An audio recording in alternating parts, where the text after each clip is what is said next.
pessoal! No vídeo de hoje nós vamos falar sobre a pesquisa etnográfica. Mas o que significa esse termo? Esse é o primeiro fato que precisamos saber. O Aurélio traz duas definições distintas. A primeira diz que a etnografia é parte dos estudos antropológicos que corresponde à fase de elaboração de dados obtidos em pesquisa de campo. Já a segunda diz que é um estudo descritivo de um ou de vários aspectos sociais ou culturais de um povo ou grupo social. Pareceu confuso, né? Mas juntando tudo isso, nós podemos resumir a pesquisa etnográfica como aquela que tem o objetivo de realizar o estudo e descrição da cultura e comportamento de determinados grupos sociais. Agora, para entender os detalhes sobre esse método de pesquisa, assiste o vídeo até o final.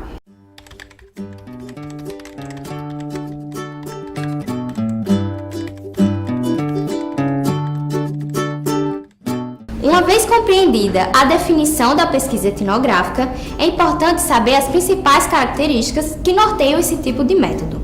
São elas: o uso da observação participante, da entrevista intensiva e da análise de documentos, a interação entre pesquisa e objeto pesquisado, a flexibilidade para modificar os rumos da pesquisa, a ênfase no processo e não nos resultados finais, a visão dos sujeitos pesquisados sobre suas experiências, a não intervenção do pesquisador sobre o ambiente pesquisado, a variação do período, que pode ser de semanas, meses e até anos, a coleta dos dados descritivos, transcritos literalmente para utilização nos relatórios.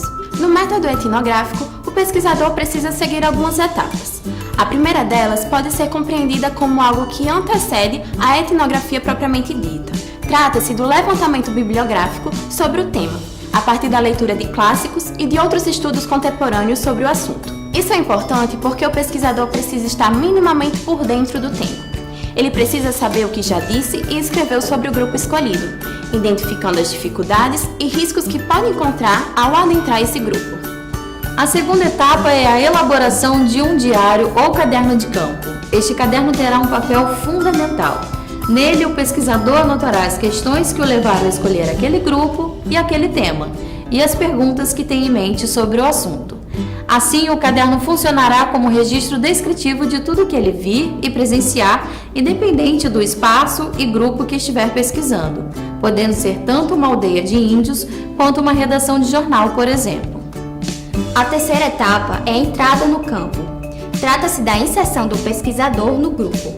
E aí encontraremos uma infinidade de possibilidades e variáveis que, na realidade, estão mais relacionadas ao universo pesquisado do que ao método propriamente dito. Nessa etapa, dependendo do objeto pesquisado, será necessária uma autorização ou permissão para pesquisar naquele âmbito. Por exemplo, se for numa redação de jornal, muito provavelmente o pesquisador precisará pedir autorização do chefe de redação para entrar naquele campo e, consequentemente, iniciar sua pesquisa. Já estando dentro do campo, o pesquisador precisa utilizar alguns instrumentos importantes para a coleta de dados, entre os quais podemos citar observação direta, observação participante, entrevistas, estudos de relatórios e documentos administrativos, gravações em vídeo e em áudio. Como já foi dito, a etnografia implica uma pesquisa qualitativa, que pode até incluir questionários ou dados estatísticos como informações complementares, mas o cerne do trabalho consiste em perceber o ponto de vista do objeto estudado. Por causa disso, é importante observá-lo e escutá-lo. À frente, falaremos sobre a entrevista e sobre a observação participante.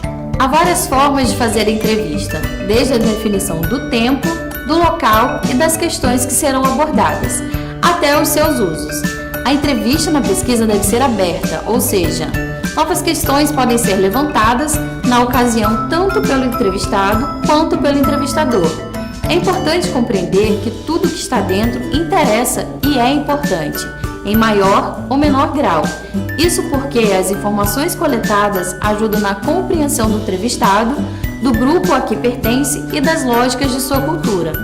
As entrevistas costumam ser longas, têm várias horas de duração, podendo ser realizadas em vários encontros, em datas e locais diferentes. E muitas vezes têm a função de contar histórias de vida, é um processo de escuta. Antes de mais nada, o cientista social não se coloca ingenuamente diante do objeto de estudo. Por isso, deve estar atento ao seu papel no grupo. Ele deve observar, mas também saber que está sendo observado e que o simples fato de estar presente pode alterar a rotina do grupo ou o desenrolar de um ritual. Isso não quer dizer que ele também não deva ou não participar. Não é uma regra ou um código rígido de comportamento. É algo que depende da sensibilidade do pesquisador. Mas cuidado, é fundamental que a observação participante não se transforme em participação observante. Isso significa que o pesquisador se engaja no estudo e muitas vezes se coloca como porta-voz do grupo investigado, deixando de lado o compromisso profissional e ético, e esquecendo que, embora haja um enorme espaço para a subjetividade, os dados ainda são formas objetivas e têm vida própria. A última etapa deste processo é a elaboração do texto, o qual é normalmente voltado para a comunidade acadêmica. O pesquisador não é apenas um transmissor de falas. Seu papel fundamental é interpretar o que está sendo dito, observado e sentido. Por isso, o texto final é um fruto de muitas vozes, sua própria voz dialogando com a voz do objeto de estudo e com a voz de outros autores que abordam o tema. Cabe ainda ressaltar que o processo de escrita do texto não pode ser visto como algo separado da pesquisa de campo. Eles são, na verdade, dois processos intimamente relacionados. Embora tenha se consolidado no campo da antropologia, a etnografia constitui hoje uma das metodologias de pesquisa empírica que podem ser aplicadas à pesquisa em ciências da comunicação, permitindo observar os modos como a comunicação ocorre e se desenvolve nas mais diversas atividades sociais. A etnografia da comunicação corresponde ao trabalho de análise empírica da prática comunicativa, escrevendo o processo de comunicação enquanto processo simbólico fundador das sociedades humanas. Essa nova área de estudos explora a linguagem como algo culturalmente modelado que ocorre em qualquer contexto da vida social. No contexto jornalístico, alguns exemplos são as pesquisas, que pretendem analisar as práticas cotidianas do jornalismo e como essas ações, rotinas, atitudes e crenças que regem o dia a dia dos jornalistas são condicionadas por forças sociais e culturais pré-existentes. Por hoje é só, pessoal. Esperamos que tenha dado para esclarecer um pouquinho sobre a pesquisa etnográfica.